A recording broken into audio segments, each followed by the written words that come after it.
Howdy everyone. Welcome back to my channel. My name is Aaron Cavley, and we will continue the somewhat delayed adventures of Jinx the Cyberpunk. Just had a lot of stuff going on lately, so not a lot of time to make recordings. Because of course, making the recordings part is actually what can take most of the time.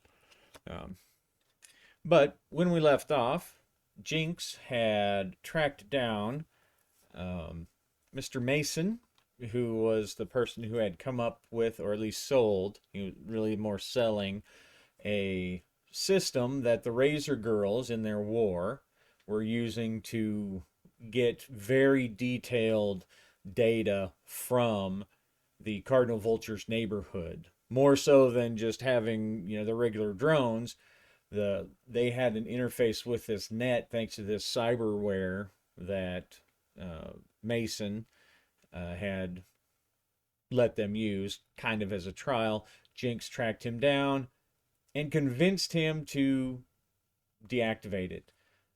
Of course, Mason uh, doesn't want to be involved in the war. Or really, what he means is he doesn't want the Razor Girls to get pissed off at him. So let's see, what's his name? James Mason. Let's see. It's Mason something. Yeah, James Mason. So he doesn't want he actually doesn't want the Razor Girls to get pissed at him and retaliate. And he obviously also doesn't want to be in the middle of this gang war, so he has told Jinx that if he can get in on site, it has to be local, because if if he were to try to release any code remotely, the Razor Girls hackers would see it. So somehow he has to get to this place that he described and insert a data chip into a piece of equipment like a router, a grid node. Okay. So I'm going to use my cards here just to give me a little inspiration as to what exactly that looks like. Does he have to do a sneak in? Is it someplace that he can maybe his group has connections? I don't know. So I'm going to use my Game Master Assistant sci-fi deck here.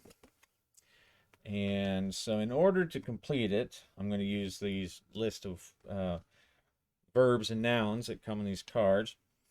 So he needs to bestow a cautious murder. All right, so sounds like it's going to be some wet work in Jinx's future. He's going to have to murder somebody to get in. But it can't be something that's going to tip them off that someone was in there. So I think what that probably means is that he's going to have to get somebody. Now it says murder, so maybe that person is only going to fight, or is not going to give an option of surrender. So Jinx is going to have to get information from somebody, and he's just going to have to kill him and take that information. So who's that going to be? I will pause and be right back to tell you. So Jinx, he gets back to his car. He's looking up, obviously, carefully, make sure there's no Razor Girl drones getting ready to jump in on him. As he does, he gets into his car and he opens up a connection to Slab. Even though the drones are still around there, they do have communication. And he's like, Slab, I need to get inside this building. I don't know how to do it. You have anything? I need to get in there quietly. I don't think we can afford to send anybody else out right now. Do you have like I don't know, a drone or something? Anything? All of our drones get attacked as soon as we let them out. Give me the info. So Jinx takes the info on the building that he needs to get into and sends her the information. She mulls it over a couple of minutes silently in her little avatar screen up there as they're kind of talking over the grid. You need someone to get in. You need a way to get in. You need someone who knows how to do that. So he's going to. I'm going to go ahead and it'll be a roll. Jinx will be doing the roll, but um, it'll involve her doing that. So what I'm going to do is I'm just going to give a straight three action die.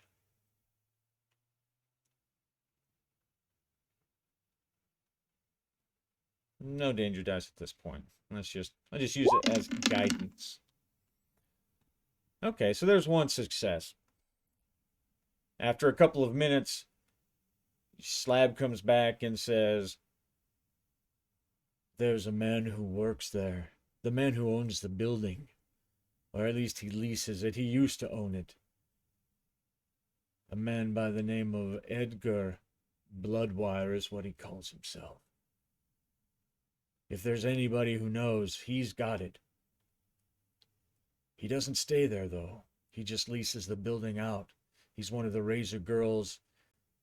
Not exactly an ally, but they use his stuff. He's got a couple of properties. He's very, very violent man. Which I, of course, have no problem with, but he's one of these blood net cultists. So he's crazy. And if you're going to take him out, if you're going to get the information, you'll probably have to pull it from his cyber. I don't think he'll talk. But here's his address. Go in and go quick. Good luck." And Slab cuts off the connection. Jinx looks up the location, and it is in the, where's it at?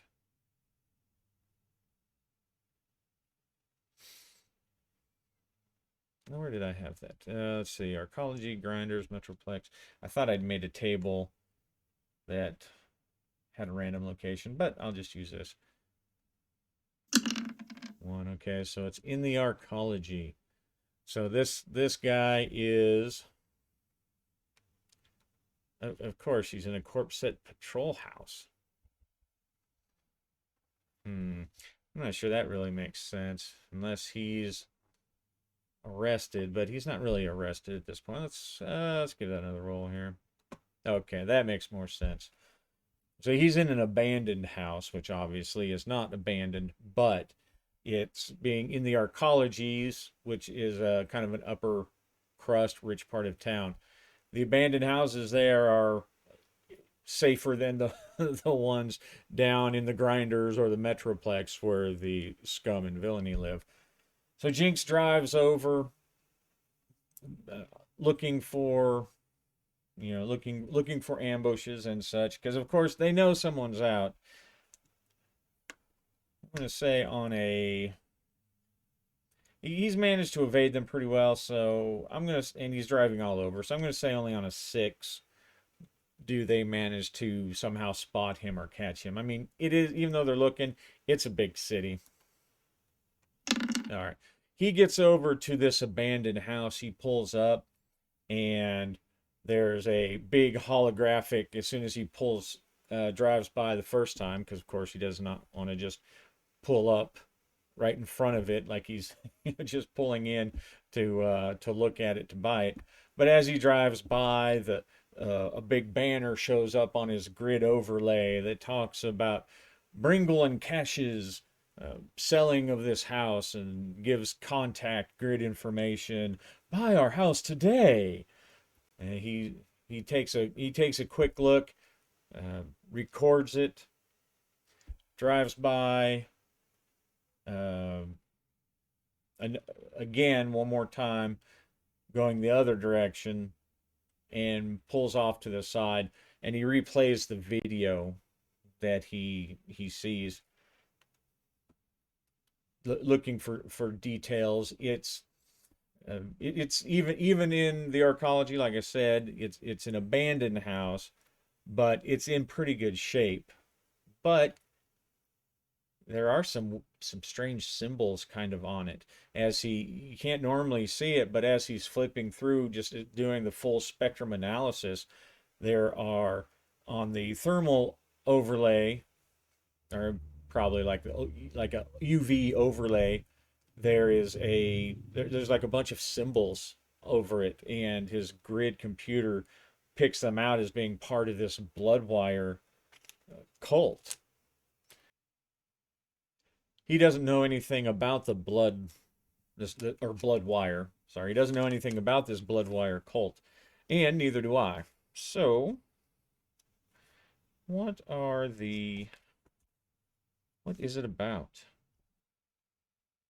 All right, so he does not want to obviously, yeah, make him flag himself as like he's casing the neighborhood or anything. So, um, but he wants to kind of know what the blood thing is, and like I said, I don't know either. So we will use our handy dandy card again. What are the goals and beliefs of the this bloodwire cult?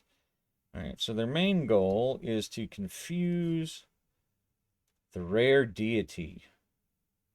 All right. So this bloodwire cult, they're confusing a rare deity. Their goal is to prevent some extraplanar, some extra dimensional being, some god from awakening. So these guys actually think they're doing something handy, um, but one of their things that they do is they mutilate their ears. They have some kind of surgery, which of course in the cyberpunk world, mutilate, surgery, whatever, it's all kind of the same. But it is one of their trademarks. They have their ears clipped.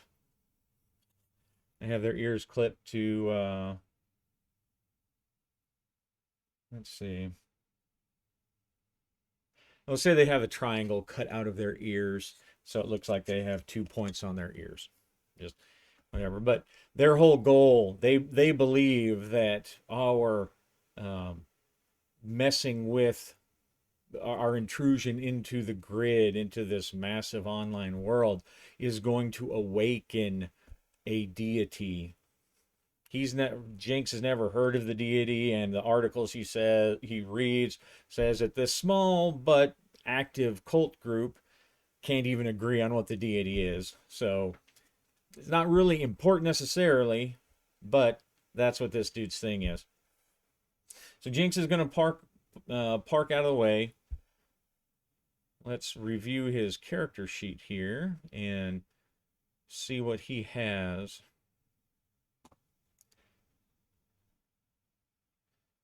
Let's see. All right, so he got the stealth. Okay, anti-drone turret. It's on the car. And he's got stun grenades. All right, so he's basically got his weapons and stun grenade. And he needs to get in there quick. He needs to try to get this information. If Slab is right, the guy's not going to talk. And from what he can see about this Bloodwire cult, he tends to agree. So he's going to case the joint. Can he get in there? That's what I'm going to do. So he's going to I think that's probably sneak and breaking in. I think that's definitely going to be a gutter scum roll. So that's going to be 2 dice. He doesn't really have anything unless I want to spend a stunt point, which I don't think I want to do right now. He's still got a long way to go. So we're just going to give him his 2 dice and see if he can find a way in stealthily. Action dice 2. I'm not going to give any danger dice because this guy is not, this Edgar, he's not really expecting any particular trouble. Of course, he's a conspiracy guy, so, a cultist, so he's always expecting some kind of trouble. But this is the type of guy, he spends a lot of time on the grid. So Jinx may be able to walk in and catch the guy just plugged in something.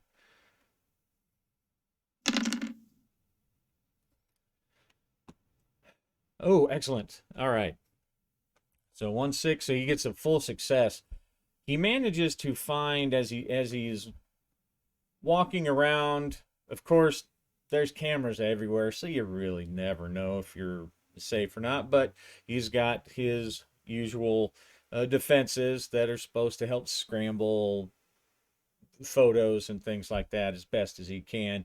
And he's walking by trying to look nonchalant, and he just passes the building and kind of cuts over to the side, and he finds a lower level window, and it has some of these strange scripts on it. As he gets closer, it looks like the house is surrounded by some kind of strange powder, like like a baseball diamond, kind of thing, the chalk around it. Except this powder is pink and brown. It has a kind of a strange smell to it. He doesn't place it, but he finds he scans it, and it looks like it's just kind of some kind of powder. It doesn't look like it's any kind of nanobots or any wiring or anything in it that he can tell. He gets inside this window. He looks around and he finds a simple pressure plate, and he deactivates it. It's a simple thing. This is not his first time breaking into people's houses, so he manages to bypass it quickly, and he hops inside.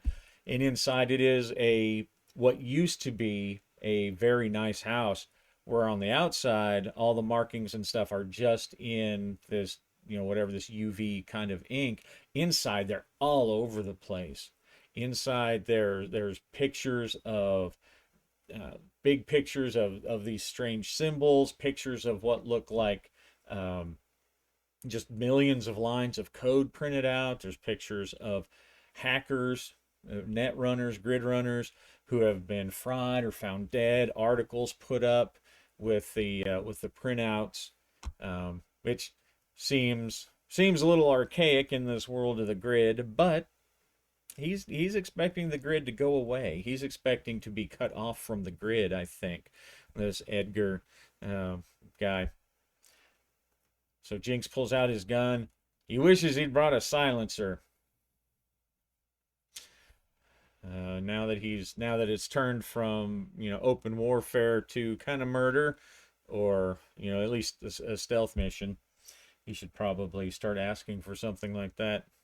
But oh well. I was pondering using a stunt point to give him a silencer, but nah, I don't think so. He's just going to sneak around and see what he can see. I'm going to say that there's a pretty good chance, I'll say 50-50, that this guy is jacked in. Part of what you didn't see, I kind of made a bunch of different NPC roles and kind of combined them all together. This guy, he's a VR addict, so when I say he's in there all the time, but he has sonic sensor, so he does have something set up to detect, if people get close to him. Jinx made it all the way in stealth-wise, but as he continues to go closer, he'll probably have to make another stealth roll. So on a 1 through 3, this guy is he's jacked in, and he's a full immersion kind of guy, and he's in an abandoned house. No one fools with him there, so he's used to just being able to do that. He's not a very high security guy. So 1 through 3, he's jacked in and somewhat oblivious. Oh, okay, so he's not. So Edgar is not jacked in at the moment. Let's see. Let's say on a 5 or 6, he's he's actively aware. Maybe he hasn't heard Jinx, but maybe he's nervous about something else. But 5 or 6, he's aware. Okay, so he's not jacked in, but he's not really expecting trouble. So Jinx is now going to search and try to find this guy. Give him another stealth roll here.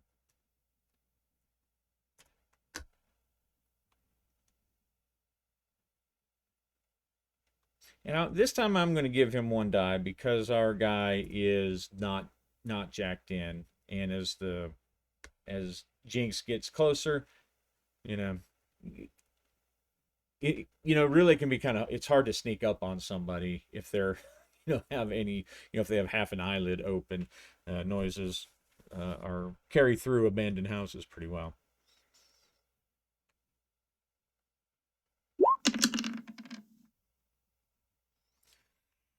Okay, so negative. So Jinx says he's got his gun out and he's waiting for, or he's moving forward through the house, and he just keeps getting distracted um, by these strange symbols that are everywhere. They just look weird. A lot of them are kind of these. Um, he finds a bunch of things that are reminiscent of Geiger's artwork. This kind of strange biomechanical body horror kind of stuff, but done in kind of like 3D holographic thing, and it's captivating. It's very distracting, and so he doesn't notice that he walks right in front of a camera, but he does notice when he hears something. What are you doing here? Get out of here! And it's on. Let's see what kind of reaction. Let's see what kind of attitude our guy has. It says approachable. I'm not going to say he's approachable, but he at least doesn't start shooting right away. So Jinx, he hears where the voice is coming from, and knowing that the voice could be coming from anywhere with speakers and audio visual technology as it is in Neon City, he does still go towards the voice, and he's got his gun ready, and he's like, look, I don't want any problem with you, but I need to get into. I haven't even come up with a name for that building. Maybe I did come up with a name for it. It's been a while since I've actually watched the last one. I'll call it the Zach building. Let me edit that, throw that in here. And that was just a random from that card too. Kind of just a random name generator. Zach building. And I didn't write it down what kind of building it was. So when I get there, we'll determine what kind of building it was. I should probably go watch my last video again. But oh well, if it's different, retconning is popular these days, right? Sadly, I don't want to add to that particular sad state of modern fiction, but I digress. I just need to know how to get into the Zach building. Ah, so you're fighting the Razor Girls, are you? Look, I don't want any trouble with you, okay? I need to get in there. I don't even care about the Razor Girls. All right, someone's got a server in there. I need to get to it. I just need inside. I'm going to say that it's a pretty good chance, 1 through 4, that he's not going to care. Oh, okay. So, Edgar is willing to listen, at least. Oh, what are you going to give me? I have a lot of buildings, if I just let everybody inside. And if they find out I let you inside, those Razor Girls will come after me. So Jinx, he's going to try to use some of that research that he found, and he says, "Look, they're in there doing some weird stuff on the grid, and it's causing all sorts of weird things to happen. I mean, I've got a I've got a friend, and he was hopping around by the data node in your building, and he heard this strange voice, like it was from beyond." And so Jinx is trying to play up this whole Bloodwire cultist thing without trying to overplay it. And he ran away, felt like there was some kind of presence. And look, he said it didn't seem like it was just some kind of hacker messing with him. What? All right. Is he convincing? We'll see. I'm going to give him a bonus die for me being so clever and giving him uh, for using that research. And I think that Edgar wants to believe. So I'm not going to give any danger die. Okay, so Jinx manages to convince Edgar Bloodwire, and apparently all the brothers of the Bloodwire cult, they all changed their name, if not officially, at least that's their avatar tag, to Bloodwire, something or the other Bloodwire. Really? Tell me more. And so Jinx just goes on, not trying to overplay it, but he's like, look, I've got a way to shut this router down that he thinks has it, but he can't do it remotely. I have to get in the building. Oh, you know the Razor Girls are in there right now. If they catch you, they'll kill you. I know, that's why, I came, maybe you could help us out. And, all right. And he flings, Jinx was actually, the thing was that he actually was supposed to murder this Edward guy, but that was just the cards. The everything else kind of took a turn, so that's what he went to. Not exactly what happened, and that's cool. That's just a shift in the story. All right, here are the access codes. Don't destroy my building. I know who you are now. I've got your pictures, and I'm all over the net. I'm all over the grid. I'll be able to find you. Look, I don't even want to go there, all right? I don't like the grid myself. I barely even watch any TV, or what they used to call TV. All right, go. And know that I'm changing those codes as soon as you leave. You won't be able to get back in there this way. Hey, look, Edgar, thanks. I think maybe you know a little bit more about this strange things that he's seeing. Oh, I do. Well, don't tell me any more. I don't want to go crazy. Oh, you are very wise. And then Jinx hops out. He pauses at the window, considering whether he should just go ahead and kill Edgar now that he's got the information. And Jinx is not really the kind of person who just likes to go about randomly killing people. So he hops back out, gets to his car, and heads over to the building. Let's see. I think he's going to stop somewhere. Yeah, I think he needs to stop somewhere. He's going to try to get like a camouflage grid type thing. But he's just going to buy it straight up. He knows some dealers, and this is not quite like the Ghost in the Shell what do I call it, thermoptic cloaking device kind of stuff, but it is it's I'll just call it a stealth suit,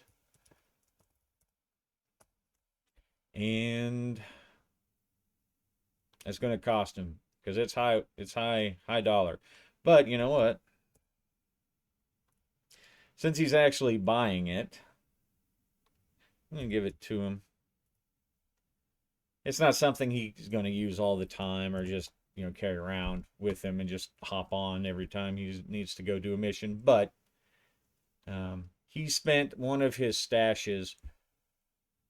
He has a they have a contact over there, and so he reaches into his own pockets to get this stealth suit that will help um, muffle his own noises. It'll help cloak his body heat somewhat. You can't really do that all the way around, but and it has good jammers that can affect sensors that might pick him up.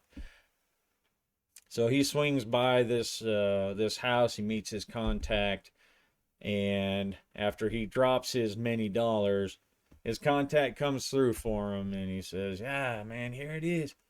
It's good stuff, man. It's like only second generation from the top, right? Surplus, but still good, man. There's still a lot of Merc units out there that still use this." And he gives him a quick rundown, interfaces it with his goggles so that he can, you know, access its various functions remotely. And this stealth suit um, will give him bonuses to certain stealth rolls. I may decide later on, depending. I may decide to like give it only so many uses per mission, but for right now, I'm just gonna leave it as is. And he finds the Zack building, which is going to be what? Let's find out what kind of building this Zack building is.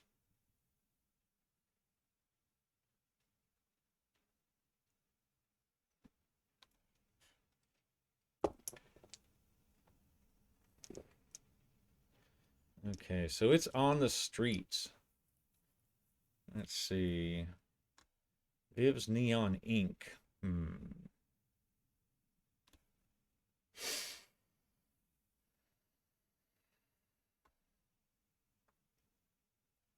All right, we'll say that this building is part of a crowded nightclub. Viv's Neon Ink is kind of a more specific place. It wouldn't really be a place where I think they would set up something like that. But it's a tall building at the bottom of the building. There, it's a crowded nightclub. Nothing particularly fancy, but is popular in the area, and so it is crowded. Um, Jinx looks around, and he doesn't really want to go inside. Does he have to go inside? Let's say, I'll say on a 5 or a 6, he has to go inside just because of the way it's set up. No. Okay, so he's able to possibly find an outside entrance. He's going to use he's got his stealth suit on, trying to jam cameras and stuff as he's walking around.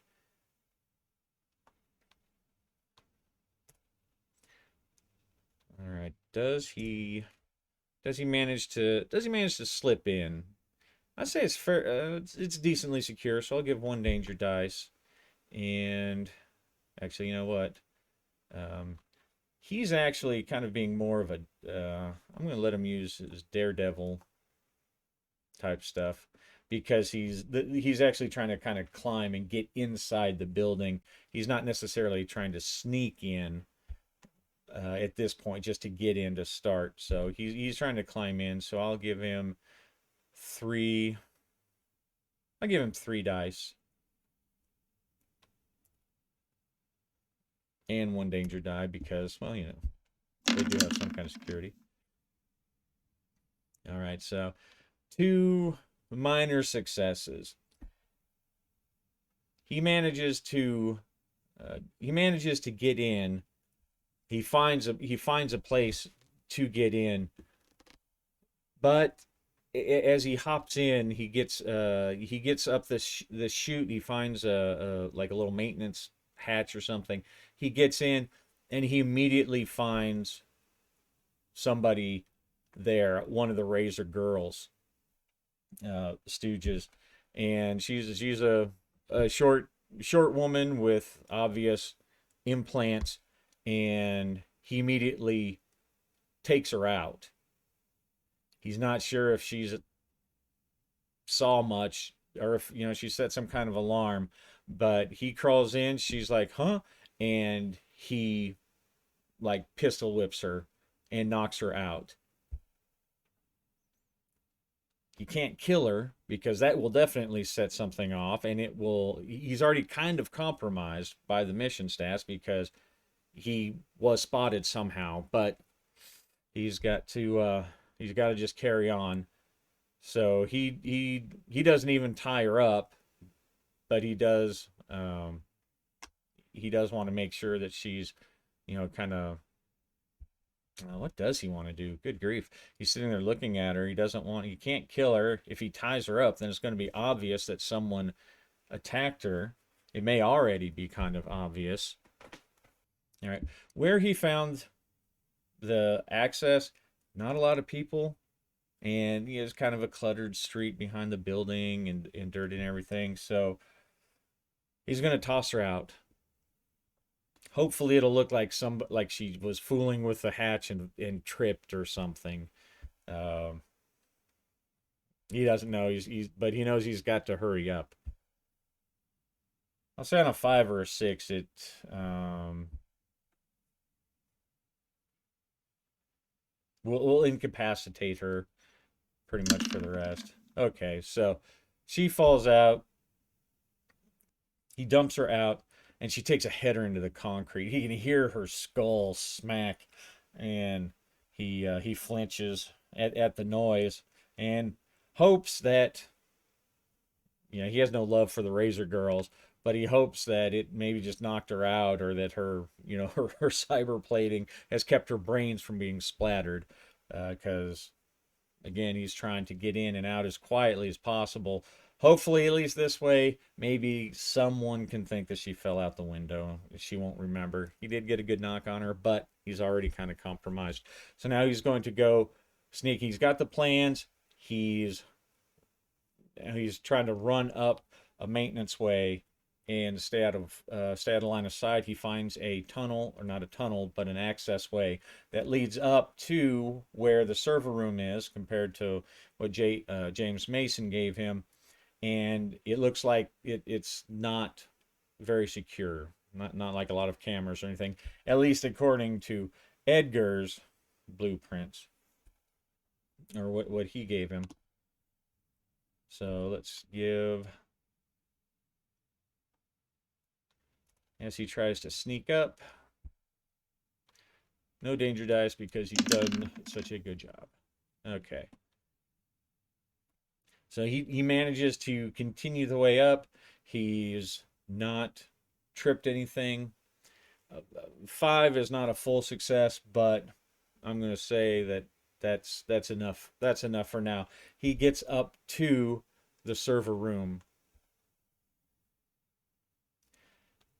or close to it, where he can peer out. Now, the one thing I do remember, at least from the notes from last time, it looks like,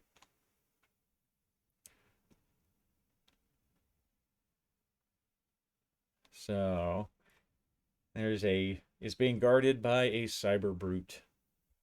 So he's got to sneak past this cyber brute, and as he's looking, he's scanning uh, from the server room. Now it's kind of an ad hoc server room. It's set up, little cameras, of course, are very easy to set up anywhere you want.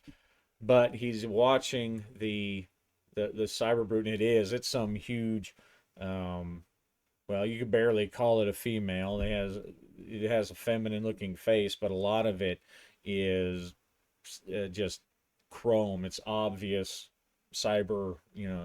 It's cybered up all over. It's got She has artificial arms and armor plates and everything. Pretty tough looking bitch. So he's trying to see what she's doing. She's a little lackadaisical because she's been sitting here watching this thing for a long time, but they are at war, so she's not completely sleeping. He's going to try to wait for her. He can see the server, the little port that he's supposed to put the chip in. He can see it. It pops up and identifies itself on his goggles. Bleep, boot, boot. Insert connection. And so he's going to wait for the cyber brute to kind of move, to get up, patrol around, and if he has to, he'll try to, maybe even make a noise or distract it to make her move. Let's see. Let's get you out of here. And let's get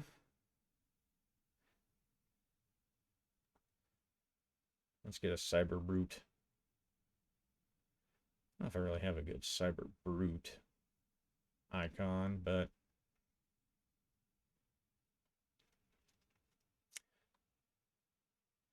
this handsome young feller right here, he works.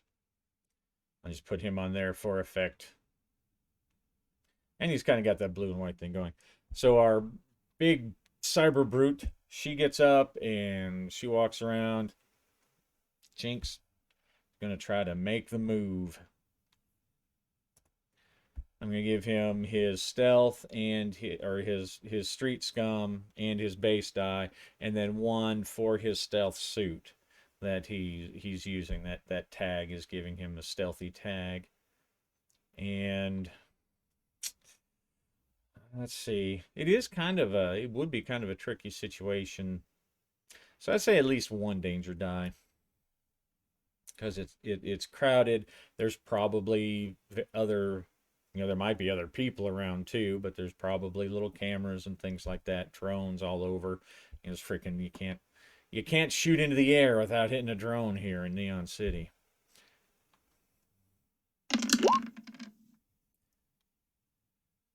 Okay. Ugh.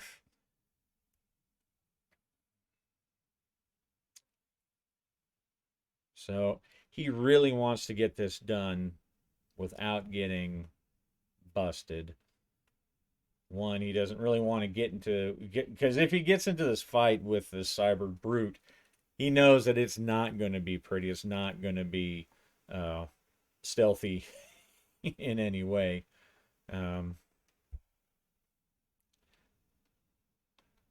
So I think what we'll do,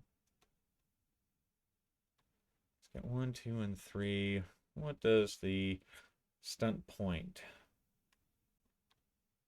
So kids, make a declaration, change an action die. Spend a stunt point to change an action die up or down by one result.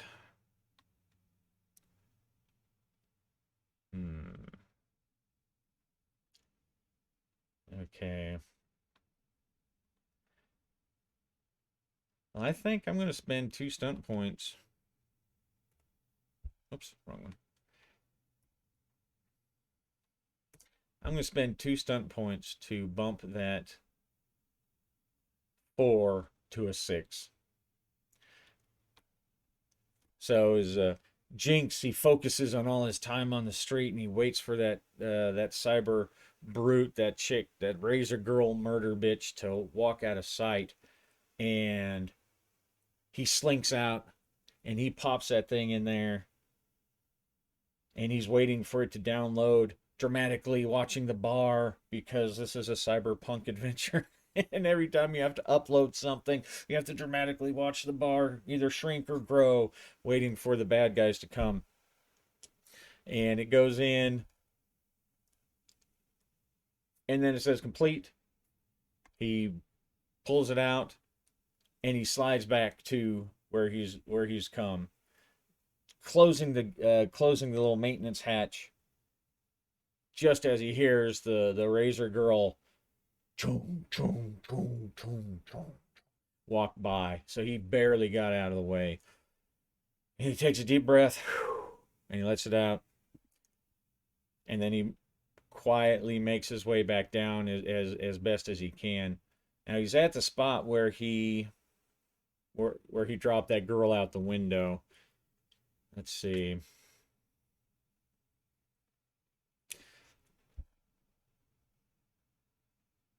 Is there a different access? Now that he's inside, is there a different way that he can leave the building unseen? Because he's still trying to be stealthy. So I'll say on a 5 or 6, there's an easily accessible exit that he can get to besides the one that he came in. Okay. So he manages to find it's an old fire escape that by that that shoot that's accesses the maintenance tunnel that he's in, the maintenance passage. He opens it up, looks around, nothing there. He climbs on down. He has to drop the last 15 feet, but he's young and spry and he's a cyberpunk. So he lands on his feet, rolls away, and nonchalantly takes off. He does have his stealth suit, trying to scramble any cameras or whatever that might be in the area watching, um, and he's gone. He gets back in the car and he's contacts he drives away. He finds kind of a safer place to hang out. He pulls up and he says, "All right, Slab, I think I did it. How are things there? How are the drones?" "All right, you did a good job. Good job, Jinx. I want you to wait there. We're going to take care of these drones. And while we take care of the drones, we don't need anybody coming in, getting in the way.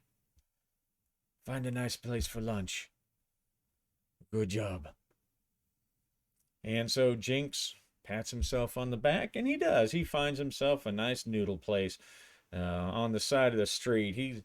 Being a street kid, he always enjoyed being able to scrape up enough money to get some of the to get a ramen and fish bowl from this vendor from where he grew up. And so he's always loved the Blade Runner-esque noodle bar vendors are just out there on the street. So he does. He finds a place several blocks away from where he was at because he still doesn't want any trouble. There's still possibility, that he didn't stop to check on her, but there's a possibility that Razor Girl that he threw out the window may wake up and cause trouble.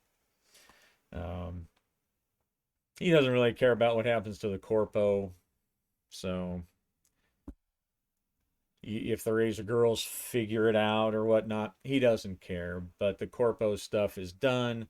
He doesn't even care if the guy makes a bunch of money selling his cyber intrusion software. But he needs to stay away from Jinx's neighborhood. He does know that. So he's sitting there enjoying a beer, enjoying a red dragon, and a nice noodle bowl. Num num num num num. And Slab comes back on the phone, and she says, "All right, we've got them on the run. We've pretty much got their drones out. Those Razor Girls are going to pay for this shit. But I have something directly from the father for you, Jinx." "Yeah, what is it?"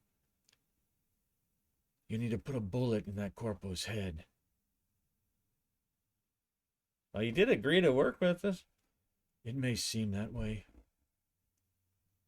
But he obviously didn't understand not to fuck with us. Do you think the next time the Razor Girls come up with something that he'll not want to? Do you think if they pay him enough, he won't try to hack our systems again or come up with something new?" "Well, I kind of had an agreement with him." "The agreement you have is with the father. And the father says we need to teach this man a lesson. Well, let me rephrase. We need to teach others like him a lesson by putting a bullet in his head." "And I agree. You don't step in line with our allies. People who are trying to hurt our family with no repercussions. Here's his home address. Make it quick.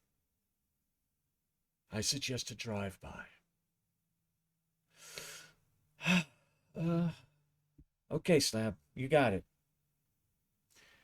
Slab drops her connection, and Jinx, he doesn't really know what to think about it. He doesn't like to just kill people. He gets the father's point, though, and he's part of the family now. And that man's efforts did cause death in the family and the Cardinal Vultures. So Jinx nods his head and he accepts, feels a bit resigned.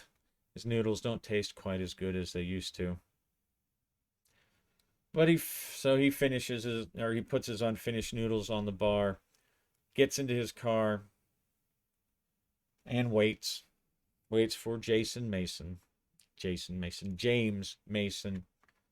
to come out of his to come out of work. He waits outside the grinders because he knows that that James Mason probably lives up in the arcologies, and it's a lot harder to do stuff up there and get away with it. So he watches from the distance. He sets out of one of his little drones, and he sees James Mason popping on out, just kind of whistling. And he gets into his car. The car seals up. The gate lifts, and Mason drives out. And Jinx is going after him. I'm going to say that old Mr. Mason, his car is probably not super expensive, and probably he's not really the type of guy who's expecting to have to fend off an assassination. So, let me just take a peek over here. Jinx is just going to try to make it simple. He's not even going to try to, he doesn't want this to go Road Warrior. So we're going to use Rev Head. And he's just going to try to drive up smoothly and take him out quick. So that's going to be 1, 2, 3, 4. That's going to be 4 dice for all of his, like his offensive driving, his wired reflexes, rev head stuff. And then 1 more for the car. So 5 dice. All right, we're going to it's just murder. It's just plain murder. 0 danger dice.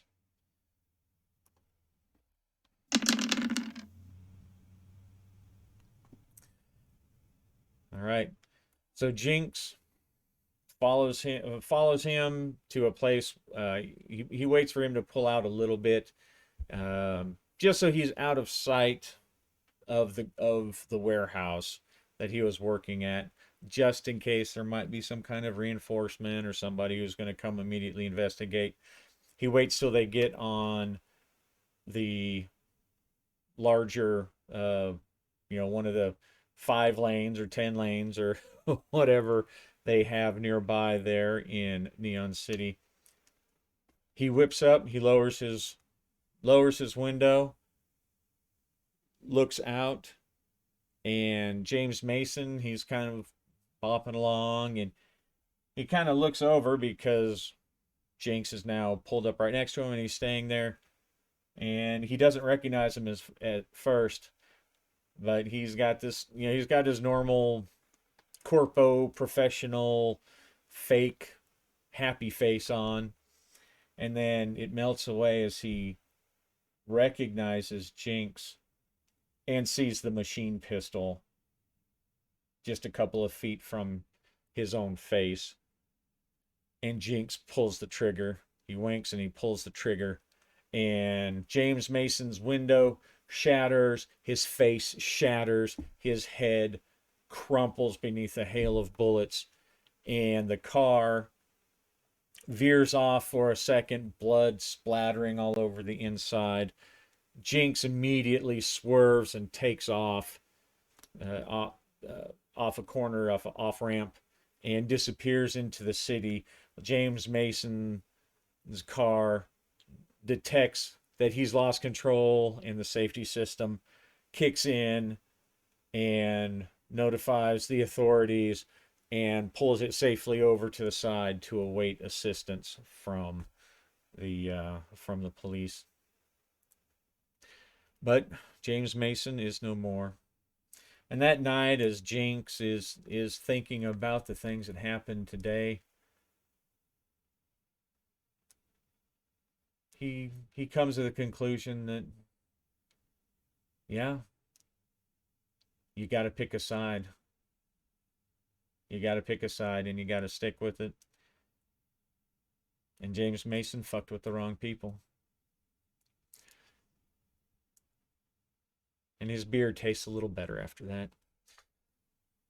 So that's going to end that. Let's go ahead and do some experience here. It's almost almost two missions kind of wrapped together because he had to do the one. So let's take a look at our experience.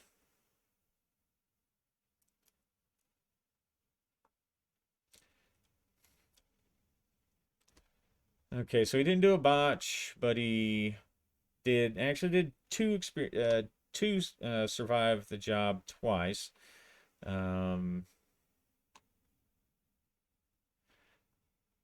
And I'm going to go ahead and give him two. I'll give him 2 experience points.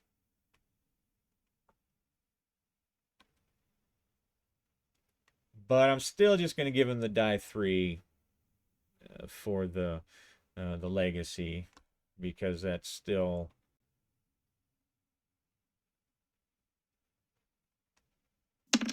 okay. So 2 points. 2 points there. Let's see, what should he spend his 2 points on? Okay, I think one, he's definitely going to move to the orbitals. He's going to spend some time completing, getting things taken care of, getting all his paperwork, making friends as best as he can, but spending time and resources learning how, hiring people to change his background and stuff still, because by the time he's gone to sleep, he sees the wisdom in murdering James Mason.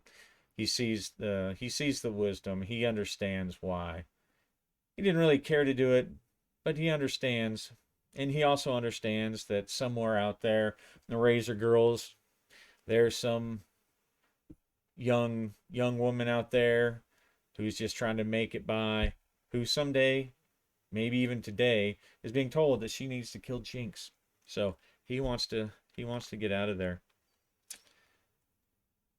All right, we'll go ahead and we'll spend his experience points. So bump those down by 5. So in our advancement, or I said legacy, I meant leverage. All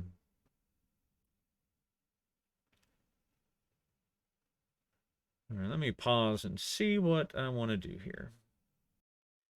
All right, so I'm going to use his second leverage also. I'm going to put that in the orbitals. I'm going to update his stunt points. And I think what I'm going to do is I'm going to go ahead and put sneak. And I'm going to give an edge to that trademark because he did a lot of stealthy kind of stuff, and not just because of his suit. Let's see. Yeah. Okay. All right. Well, thanks for watching. I think next time we're going to get back to the war, and I think Jinx is going to have himself a good old gang fight. That sounds interesting. All right. Anyway, hope you enjoyed it. Happy gaming.